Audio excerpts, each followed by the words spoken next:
আপোনালোকক পুনৰ এবাৰ মই মোৰ বিনম্ৰ ভাৱে মই অনুৰোধ কৰিম যাতে সভাপতি মহোদয়ে কোৱাৰ দৰে এই দুমাহ যাতে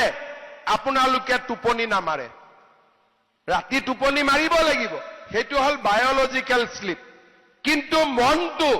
টোপনিটো জীয়াই ৰাখিব লাগিব টোপনিটো পদুম দেখা পাব লাগিব যে পদুমতে ভোট পৰিব লাগিব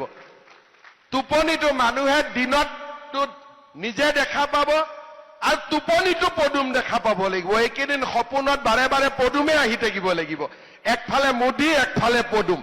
হয় মোদী আহিব লাগিব সপোনত নহলে পদুম আহিব লাগিব তাৰ মানে দিনত আমি যেতিয়া বিজেপিৰ কাৰণে কাম কৰিম ৰাতি সপোনত নিজে নিজে পদুম আৰু মোদী আহি থাকিব দিনত ভাবি থকা কথাটো সপোনতো আহে নে নাহে সেই কাৰণে